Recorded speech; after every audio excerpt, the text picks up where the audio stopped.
Man, it is not. It can't be a good F1 weekend without a lot of drama. There is so much to talk about. Helmut Marko stirring the pot. Is Valtteri Bottas headed back to Mercedes? Is Alex Albon trying to be more like his teammate, Tim Hauraney in Mexico City? But we're going to start with something listen, Tim, I'm a fan, so this is a little different, but I think we rarely see this, and I can't remember the last time we saw a team, in this case McLaren, lodging a complaint saying, hey, actually the call you made with Lando Norris's penalty last week was wrong, and it should be reversed, and here's why. And all I know about this, Tim, this process, and this has to do with Max and Lando in that curve where both of them went off the track, and Lando supposedly passed Max to gain an advantage, and he was given a 10-second penalty for that. All I want to understand is, all I do understand is that you need to have some sort of new information that radically changes the result. Yeah. So is this McLaren playing head games, or is this McLaren with brand new information that none of us were previously aware of? Adam, they have to have some sort of new information for them that has sort of come to light for this thing to kind of move forward. So it's like it's a two-part process. So it takes place. So we're recording this on Friday, so it's going to happen later today. And yes, you're right. Essentially, it has to do with the battle between Lando and Max towards the end of the U.S. Grand Prix, and what ended up being a 5-second time penalty for Lando Norris, and he lost P3 to Verstappen and finished P4. So it has to be something that's of significance, whether that's video, it could be written, it could be a number of different things, something that somebody said, and the like, really. So I think in McLaren's case, I'm not too sure that there's video. I don't, because I've gone through a lot of the video that is available, and all of that was sort of made public. Yeah. Back in, I want to say, what day was it? It was around like Monday or Tuesday. A lot of the video evidence, was made available, and people could see it. We could all see it. And so you would think that something would come along that timeline. So it could be something that's written, and I think, but I'm not 100% certain on that. If it is, it's bound to be something that was probably written in like the post-race sort of. At the end of the race, the FIA gives out documentation that explains sort of what has happened in each incident that has taken place on the racetrack during a Grand Prix. And all of us get that, everybody. The team gets it, the media gets it, so I've got it. So it could be something like that maybe they found something, or it could be something else totally entirely. But we'll find out more later today. I just found it interesting, Adam, from the standpoint that, when we were done the USGP and we sat down and we spoke with Andrea Stella, and he made it seem like they weren't going to, do a petition for a right of review at all. Like, it didn't sound like they were going to do anything at all. They were just going to have a conversation with the FIA, put it behind them, and move on.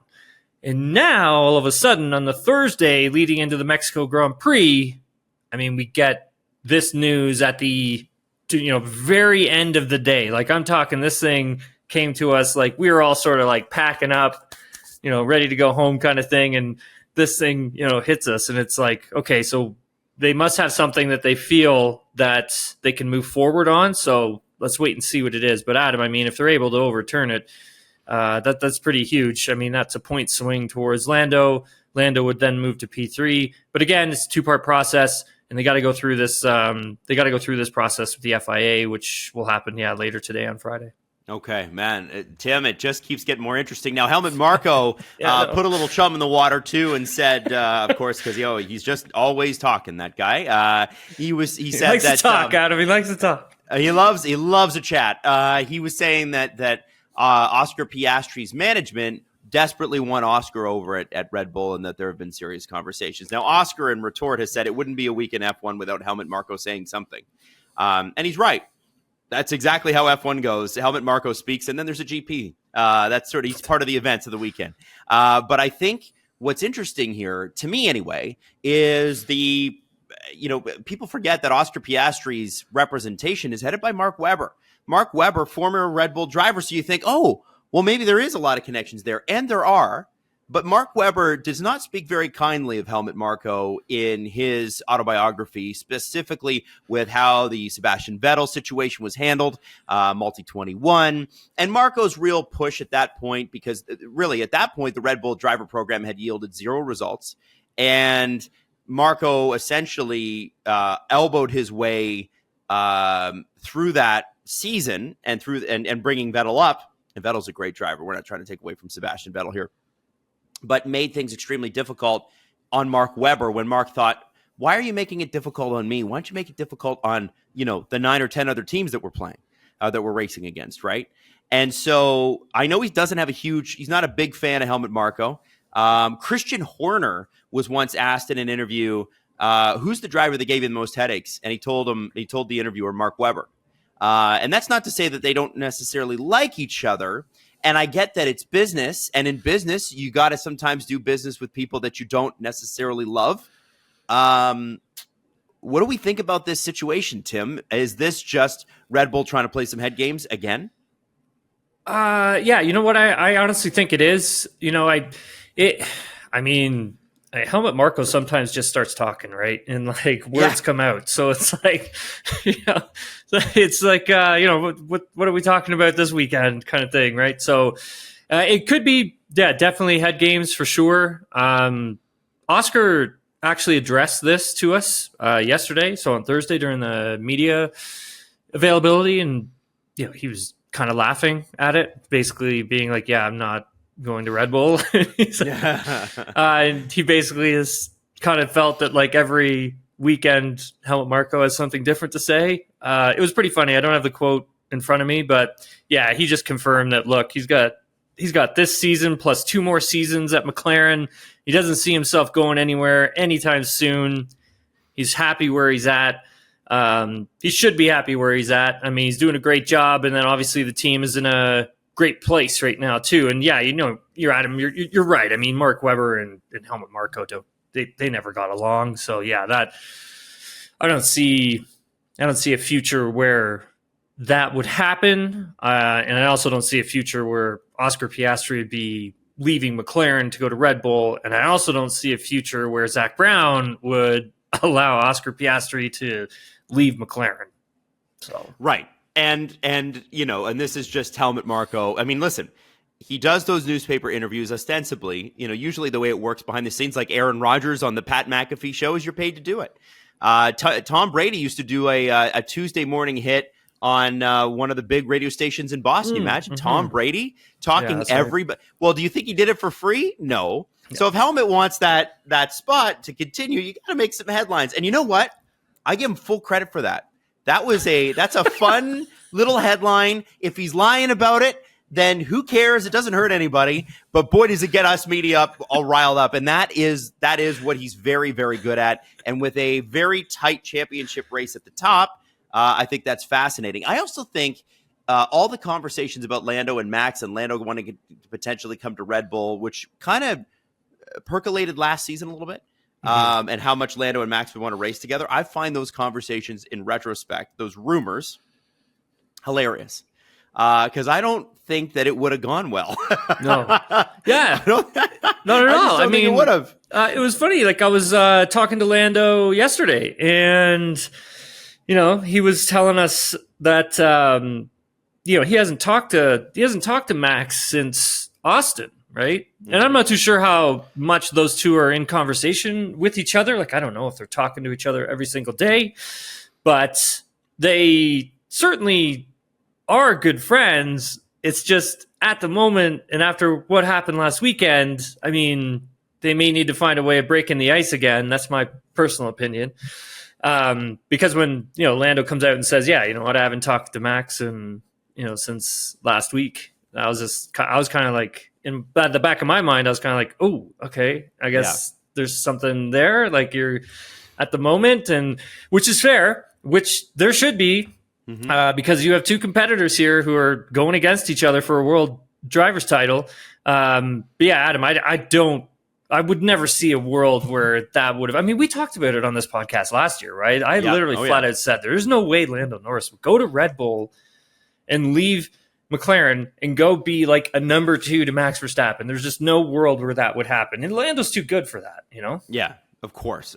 I just think it's this is where, you know, when you have a title fight, this is where it gets fun, because the shooting off in the media is amazing. Obviously, we've got qualifying tomorrow, so we're all very, very excited. And I want to talk a little bit, Tim, about the remainder of the driver market. This has been, as far as driver market's been, since Lewis Hamilton announced he was going to Ferrari, the wildest driver market I think have seen in 10 years. This really has. Like, you're talking about now next year, we're looking at probably potentially, is it 4 rookies already? You got Alpine, Williams, Liam Lawson's not a rookie. Well, is he a rookie? He has never done a full season. Like in hockey, you have to have played 25 games or something like that to be considered a non-rookie. Yeah. So you've got Kimi Antonelli at Mercedes. So you've got like a lot of young blood. Ollie Behrman. Yeah. So you got So there's 4, potentially 5 with Gabriel Bortoleto. And we've talked about Gabriel Bortoleto. If you don't know, he's just tearing it up at F2 with the McLaren Junior team, and he's represented by Fernando Alonso's management. And I think if you're associated with Fernando Alonso, you're not going to sit back and be conservative about anything. And his management group are not being conservative about this push for this Sauber seat. They're saying this guy is the next thing. You better get on board. You missed out on Carlos Sainz. Don't miss out on the next superstar of F1. That's their pitch. That's a compelling pitch to a final year Sauber team, 2026 Audi team that really needs to make a mark. They got Nico Hülkenberg. They got a German driver who qualifies well. Do you put a rookie in? And by the way, Bortoleto might not be available to them. Even if he is a reserve driver next year, may not be available to them again if they don't get him now, because some other team might scoop him up. So those conversations are ongoing. Tim, what does that mean for Valtteri Bottas, who still sits pretty well within the Sauber management group, and maybe a reunion with Mercedes?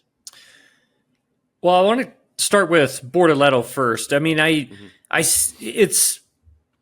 be very difficult for the Sauber / Audi group to try and pull Bortoleto away from McLaren. Yeah. I mean, I don't think McLaren wants to just let Gabriel Bortoleto just walk away, because they know like how good the guy is. Yeah. And so that's something I don't think they really want to do. I know they want to try and hold on to him as best as they can. So it would be a difficult thing for Sauber to pull him away from that team. And yes, you know, Fernando Alonso's group is pretty aggressive with trying to get him into an F1 seat for next season, because they believe so highly in his talent, and he is talented. As for Valtteri Bottas, you know, it was interesting hearing him speak yesterday. I mean, he told us that he would be looking at a reserve drive at Mercedes if he wasn't able to stick around in a full-time capacity at Sauber. And I find that interesting, Adam, because you don't just go and say something like that without, you know, having some sort of initiative. Like, why would you say that? Why would you? I know he still wants to be in Formula One. I sat down and spoke with him yesterday, and I know like he wants to be in Formula One, right? And I get that. But why would you want to go and leave a full-time seat to go and be a reserve driver at another team that you were previously at? Not unless he believes that Antonelli may flame out and that could be a position for him to just step into and fill in for if something were to happen. Mm-hmm. I don't see that happening. I mean, I think Kimi Antonelli is going to be okay. Yeah. And Mercedes is committed to making him okay, right? Yeah, and I think it's probably George who's probably more under fire there than Kimi Antonelli will be next season. And for Valtteri, like, whether or not conversations are going well with the Sauber Audi deal, I mean, remains to be seen, because I don't know if they're going back and forth on the finer details of a contract. Maybe Valtteri wants something more. Maybe Sauber doesn't want to give it to him. I'm not quite sure. But I think your best bet, if you are Sauber, is to just keep him there. Just keep the consistency that you have with him, because it's not like Valtteri's doing a bad job this season, Adam. I mean, he's doing a really good job in a car that is horrible. Yep. So and he's been patient. Very patient. And if you're just going to let this guy walk away, I don't necessarily think that's, for the benefit of your team. I think you got to hold on to him because of his experience, Adam. I really do, especially his experience at that team. Yeah. I mean, if you're Mattia Binotto, just think of it this way, Adam. Like, if you're Mattia Binotto and you're saying that to try and win a championship again, or to try and win in Formula One again, is like climbing a mountain, then wouldn't you want your best mountain climber, who's been with you now for a few seasons, to help you scale the mountain first? Well, I think the argument from the Bortoleto camp, if there is one within Sauber who would advocate for him over Valtteri, and I don't know if there is, I have no idea. But I think the argument would be, well, listen, like, we also are going to need somebody to pin the hopes of the future on. How are we going to sell this climb up the mountain? We need somebody who's going to be here the whole time. And Tim, the funny thing about that argument, because I'm going to go and I'm going to take my own argument and beat it, is there's always the next one. There's always the next one. There is always the next young, can't miss, gotta have guy. And yeah, you go through periods where you don't see a lot of them. Like, I would say when Magnussen came up, everybody was like, "Whoa, put your eyes on him." And then Ricciardo really ended up being the guy of that generation, and then Verstappen after him. But that, 2014 to 2020, we didn't see a ton of guys come up and be great in that time, right? You saw the older guard, the Fernandos, the Sebastians, the Lewises. Those guys were the guys at that point, and they remained the guys. And then now, only recently have we seen the guys that just started in F1 at that point, Lando, Charles, Carlos, those guys come into their own and really sort of take over the sport, right? Lewis is still up there. If the Aston Martin car was good enough, Fernando would still be up there. But you know what I'm saying, right? And I think I would say, not to take away from Bortoleto, but I would say, listen, let's go veteran, because we know this car is going to be bad. This car is going to be bad, Tim. It's going to be a bad car next year. Yeah. They don't care. It's not Audi branded. I wouldn't put much more than a minimal task force on this car for next year. I don't care what color of green it's going to be next year. I don't know if Stake's going to stick around as a sponsor, if it's going to be somebody else. Audi 2026. That's where all my resources are going, starting 6 months ago. That's what I would say to that. And I think that Audi car in 2026, there's a good chance it's not great either. You probably want a couple guys in there that are used to not great and can deal with it and deal with the frustrations, and it doesn't become a part of their driving patterns, doesn't hurt their confidence, doesn't hurt their stock among other F1 drivers. Does that make sense? Yeah, because like, Adam, once you get a young driver who you feel has a lot of talent and you put them into cars that are bad, it doesn't tend to go well for them, as their career sort of moves along. Because if the car is bad, I mean, yes, you're learning, you're trying to figure out how to make a bad car quick. But since you're a rookie, you don't understand that because you've never done it before. Right. Where if you're a guy like Valtteri Bottas, like, you've done it before. Like, how to make a really bad car quick, or a really bad car meet your standards. But if you're a rookie, you don't know that. And it really hammers your confidence. And it can hammer your confidence in a way that it can't be rebuilt. So you could really just take this guy's promising career and it could really be crushed. And you don't want that, right? Like, no. And if you're Fernando Alonso's team, and Fernando Alonso should know this because, I mean, he's got so much experience, right? And he probably does. And the fact that if you're going to put him in a bad car, you really got to believe that he's like the next one. You know what I mean? Like, you put him in the worst possible car and he's still going to be able to make it quick. and he's still going to have the confidence, and he's still going to be able to have that much confidence that if he moves to another team and the car is still bad or the car needs some massaging, he's going to know how to do that, make it quick, and be really competitive. So Right. that's what you got to hope, right? You got to hope that that's what you got there. And if you're Sauber, you're kind of got to look at this being like, are we getting the real deal? Is this the next such and such and whatever?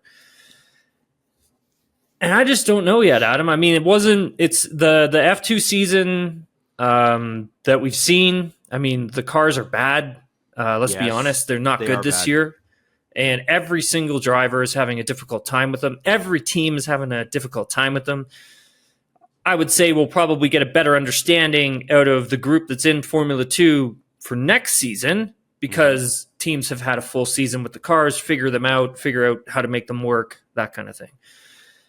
So yeah, Adam, I still think that if you're McLaren, you're holding on to this guy, and I don't think you're letting him go. And I think if you're Sauber, I think you got to stick with Valtteri. You got to stick with what you know. But I mean, let's wait and see what happens. They're probably not going to get a decision here until, I don't know, probably mid-November. So let's wait and see.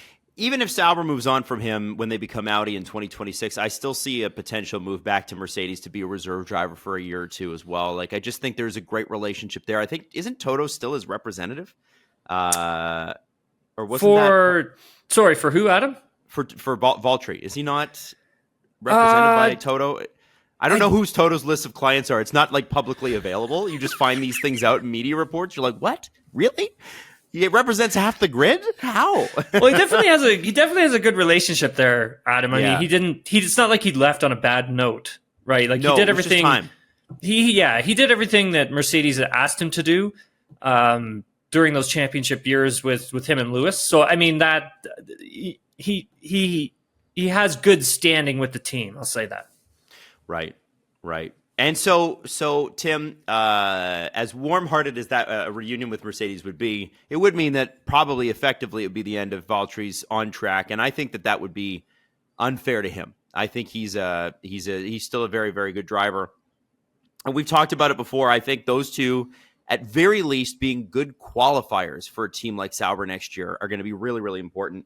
Hülkenberg has done magical things with that Haas this year, and the Haas team has done magical things that none of us expected, right? Like, they really blew us away. Ayo Komatsu deserves so much credit, and so do Magnussen and Hülkenberg, and I think Hulk's going to be in a good spot, and so is Valtteri Bottas when that inevitably gets done. Now, something I wanted to talk to you about. Lawrence Barretto, who's a friend of the show, made a great appearance. You guys got to check out that episode if you haven't already. He was reporting a little bit from the same media pits that you were in yesterday, Tim. And he said Yuki Tsunoda says there's a good chance he'll get the opportunity to test a Red Bull for the first time at some stage later this year. Honda have been pushing to get him a shot. Abu Dhabi postseason test would be the most likely place to do it. So here's what blew me away about this. It would be the first time he'd ever tested a Red Bull. Is that true? That would be accurate.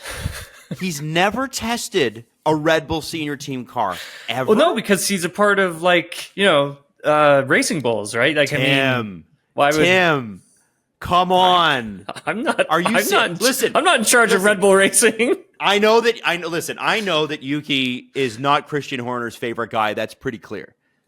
But he's raced really well, and I can't. Not once, not one time. That's insane, dude. That's crazy. Yeah. Wow. He definitely should have gotten a. He definitely should have gotten a shot. I mean, we've talked about this. Like, we've talked about this ad nauseum. I don't know what else to say because, like, that's such a. He should be in the car. That's such a stiff. Like, I can't believe that. Like, not once, not one time. Nope. Wow. So Christian's just all the not way from my here. knowledge. Not unless they've done something somewhere else. Like, but I haven't heard of it. I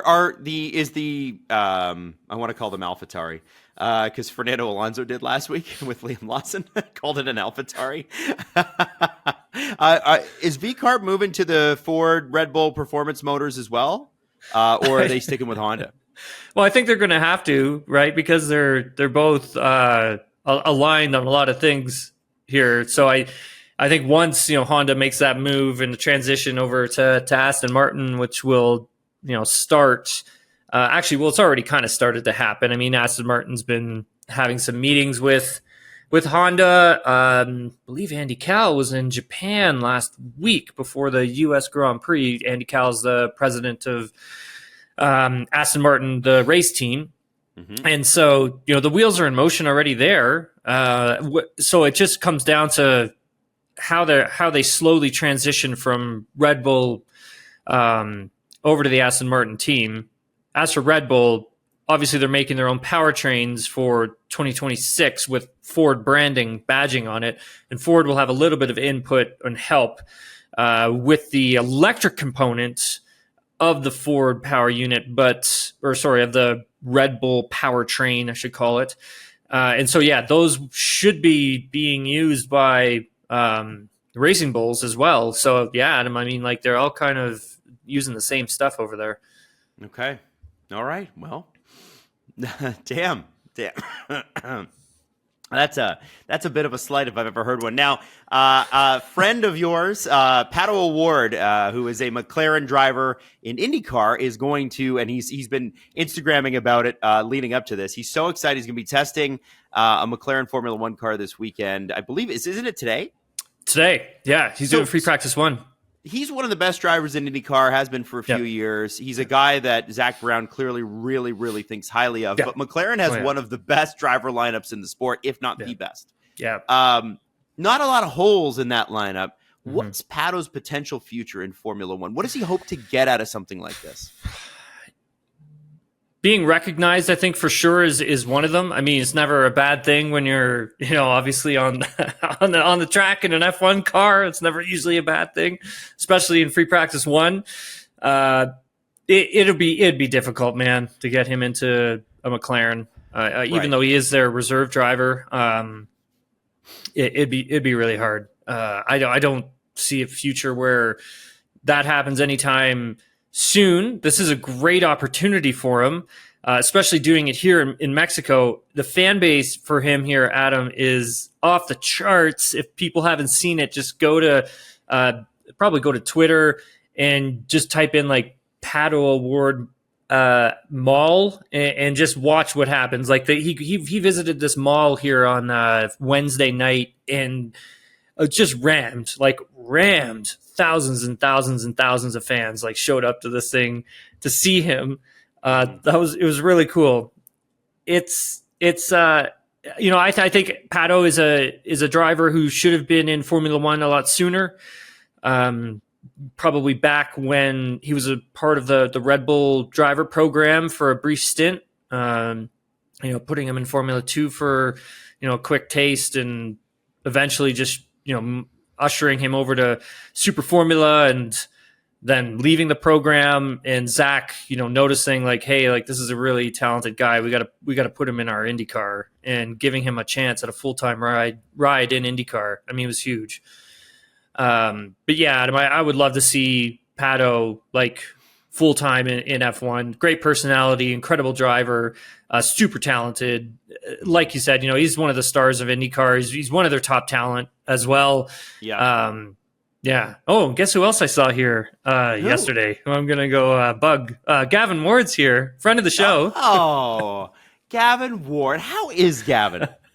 He was taking a call when I said hello. Oh, okay. It was something along those lines. Was he big wheeling you, Tim? Was he I'm no, sorry? No, not at all. I'm popular. I'm super popular, Gavin. No, he kind of I'm kidding. It was like he came out of the shadows and gave a quick wave and then went back into the shadows. I like that. Well, please say hi to Gavin. We can't wait to have him back on. He's always so great. Now, let's talk about the track here at the Mexican Grand Prix for people that forget. As a driver, Tim, I want the driver perspective. What kind of track is this? Obviously, it's a road course, but what kind of driver, what kind of car does this track favor? I think one of the big things, Adam, with this track is essentially, we're in such high altitude. that the engines really have to work really hard. So I think if, later today we'll get the new parts specification list, so the updates that teams bring to their cars for this weekend, I'd be shocked if not every team had new updates considering the altitude. That would be cooling specific for this track. So I would imagine every single team will have something along those lines for the engine. But yeah, no, I mean, I was again, I was sitting down with Valtteri Bottas, which you all can see on TSN later this weekend. All right, and we were talking about the altitude here, and he was just telling me that it actually takes a few days for himself to get acclimated with it. And he said usually he doesn't start feeling like good in the car and feeling like he can actually do a full distance of racing until like Sunday. He said he starts to feel like he can breathe again. Essentially, I'm paraphrasing obviously, but it is very difficult here to do physical work. I mean, in a race car, you're really working it. You're really in there huffing and puffing, trust me. And here, like if just walking up a set of stairs, Adam, if you're not used to it here, you're out of breath. Like it's really, oh yeah, man. Like I'm in pretty good shape and walk up some of these stairs, and I'm just like, oh god, I can feel that. Just like exhausted. You can just feel it. Like you just feel the air is like really thin. Let's just say that it's okay. Yeah. It's something. It sure is. And for as far as teams this weekend, like who are we expecting to really kind of stand out? I guess McLaren said last weekend was probably going to be the weekend that they if there was a weekend that they were going to struggle, it was going to be last weekend. They did okay. We'll see how the penalty situation pays out. How do you expect they do on a track like this? Pretty good. I think I think all in all, I think we're still going to see, the top 3 teams, maybe top 4 teams, like really being competitive and at the front here. Sometimes it can be a difficult race in terms of the actual on track racing. So, Pirelli brings one of the softer compounds that they offer within the range of tire. So it should lend itself to some pretty good racing this weekend. I'm not totally confident in saying that. So, don't hold me to it, viewers and listeners. But I think, for the likes of McLaren, Red Bull Racing, Ferrari, I mean, we're going to see them up at the front. That's what it's going to be. I would be, I'd be surprised if we see the likes of Mercedes moving to the front and being one of the favorites, but I could see them sliding in for a P3 or something like that. I mean, they're really having a difficult time. I know, Lewis is getting the full update package that they brought to Austin. He's going to be running that in a new floor that they had brought to Austin. He's going to be running that here in Mexico, where George is going to be running old parts, and the old parts that they had back in July here in Mexico City with, I believe the goal is to get the new parts back to his car for Brazil next weekend. I was speaking with Lewis, or heard from Lewis, I should say. I was in his press conference on yesterday, and he was talking about the new updates, and the look on him didn't look like he really believed in the new updates. Okay. And whether or not has to do, because he did talk about the fact that the cars are so sensitive that if the team can find the right operating window for the car, he said he thinks he should be good, but he said it's just really difficult to find that right optimal balance for their car, because it's for their car, it's just such a small window. It's not like someone like McLaren, like we've talked about, has a big operating window, and it's a driver's car kind of thing, where Mercedes is having a little more difficult time in that respect. And George was in the room and with us, and Lewis was joking about like, yeah, George is going to be running the old parts, and he's kind of like, hey, do you want to take my floor? Wow, it's just pretty unbelievable, funny. unbelievable. So I don't know. Okay. We'll see. I don't know. We'll see, Adam. It doesn't feel like they fully believe in the new updates just yet. But Okay. again, with everything being so fine and sensitive, I mean, they could hit on something and then all of a sudden the car could just come to life for them. Yeah. And then obviously they've got two great drivers, so they don't need to really worry about the drivers not being there. The drivers will be there. It's just trying to get the car there. Right. And you know what? They could be forgiven for not totally trusting the Mercedes engineering department over the last couple of years. And this whole era of 2022 to 2026 has been a wasted era for Mercedes, which is a shame because they had a lot of talent driving for them. And I mean, listen, they could go win the championship next year, maybe then not. But it's been do you know what I mean? Like most of it has been. I want to talk a little bit about the midfield here. Liam Lawson did some pretty spectacular things with that V-carb car. If you're Haas, are you a little bit worried about that 6th position? I would be now. Yeah. Okay, all right. So that's a yes.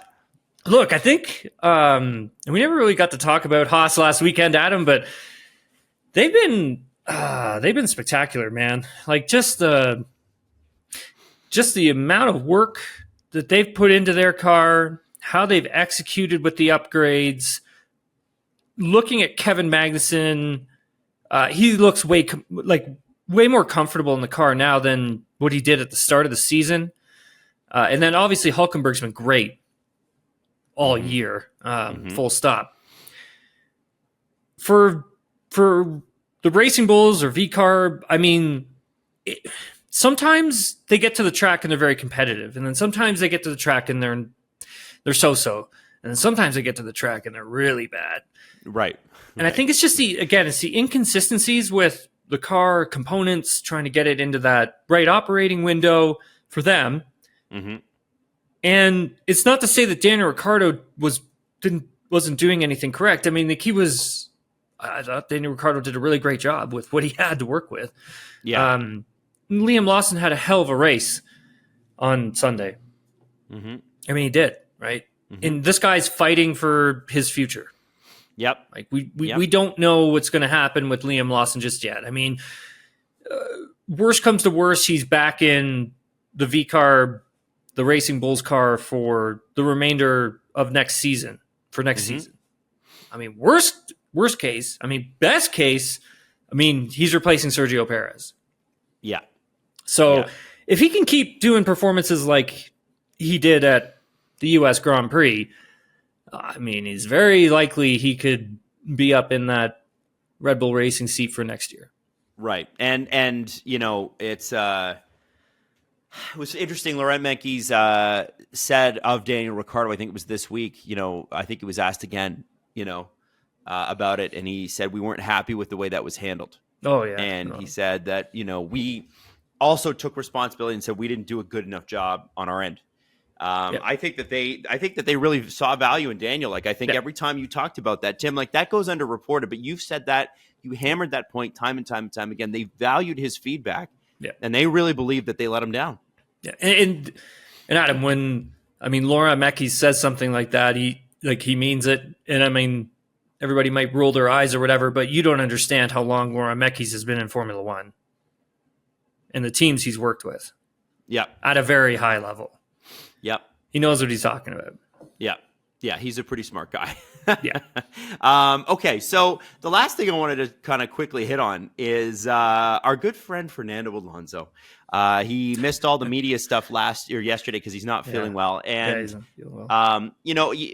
As we all know with sickness, we might have a day or two where we feel really bad, but there are 3 or 4 days leading up and 3 or 4 days afterwards where we're still kind of recovering, especially as you get older. Colds seem to last longer if it's a cold or if it's a stomach bug or whatever it is. This reminds me of like Mark Webber vomiting in his helmet. I know Fernando wouldn't miss a Grand Prix for anything, but do you have any sense of what is wrong and if he's going to be at full health? He has some type of an illness. I mean, it could I don't even want to speculate on what it could be. I mean, he could have the flu for all I know.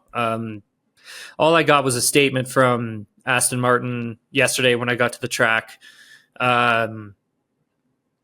It's, for his 400th Grand Prix, and this is happening. I mean, it's a shame. It gives Felipe Drugovich a chance, right? I mean, this is a F2 champion. He hasn't had a lot of time in the car. He hasn't had a lot of opportunity to kind of show up and show out. And so for free practice 1, he's going to be in the car, and then we'll see what happens. I mean, if Fernando is still, we're recording this at like 8 a.m. local time here. Like we'll see what happens. I haven't got any updates on Fernando just yet, but I mean, yeah, if Fernando can't go, I mean, Drugovich is the next guy up. So, let's see what he can do in free practice 1. We'll see where things go. But again, I'll know more hopefully on Fernando in a bit, and I can update everybody on my Twitter channel. But yeah, it's a shame, really. I think when it's your 400th Grand Prix and you come down with illness, but I mean, also Spanish speaker in a Spanish country.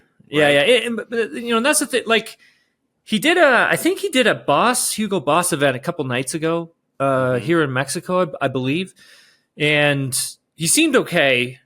So, I mean, let's just wait and see. It could be a 24-hour bug. I mean, who knows? I think, Adam, when you take a look at this, F1 schedule, I mean, it's very jam-packed towards the end of the season. Mm-hmm. You don't want to get sick. Like, you don't, I mean, even the crew, the team, like, you really don't. You're trying your best not to get illnesses. You're watching everything you do. You're watching everything you eat. You're watching who you're coming in contact with. And it's really, really difficult because there's so many people around you. Yep. And you have to remember that these are like to end the season is 2 triple headers, like 2 of them, like back to back. And then you have like 1 week off in between. And it's a lot.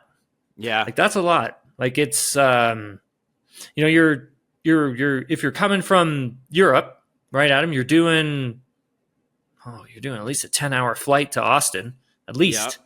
Yep. And then from Austin, you're doing I had a 1.5 hour trip to Dallas, and then I had a layover for 2 hours, and I had a 2.5 hour flight to Mexico City. Yep. And let's say you're going from the UK to Mexico City. That's a 10, 11 hour flight plus the time change. That's 7 hours or so. Mm-hmm. And then you're doing a 9-hour flight from Mexico City to Brazil and different time zone. Mm-hmm. And then you're going back to the UK for a week, and then you're coming back to Vegas, and then you're going all the way over to Qatar. Right. Wow. That's a lot. It's a lot. So that's a lot. So you really gotta like be on your toes. You gotta make sure you're sleeping properly, your nutrition's going well, hydration, and just doing your best, right? Just doing your best. So I can see why, we may see other drivers come down with colds, whatever. So you got to be pretty vigilant with this stuff.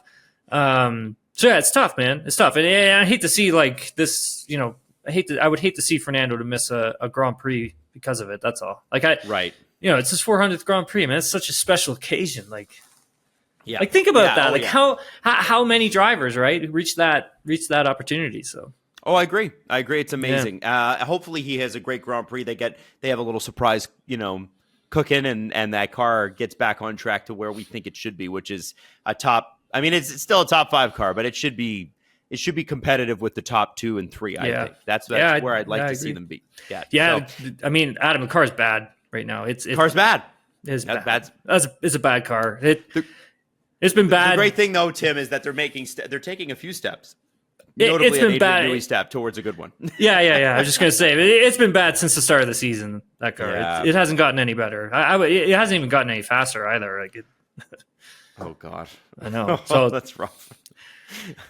Well, listen, man. I hope that you have an enjoyable weekend there at the Mexican Grand Prix. And I know you're flying into Toronto early on Monday, so when we record, Tim will be stepping off a red eye and walking into his home studio and going, let's do this. And then he's going to like sleep for the next 24 hours after that. So Tim, wishing you an amazing weekend, dude. I can't wait to see and hear what you see and hear.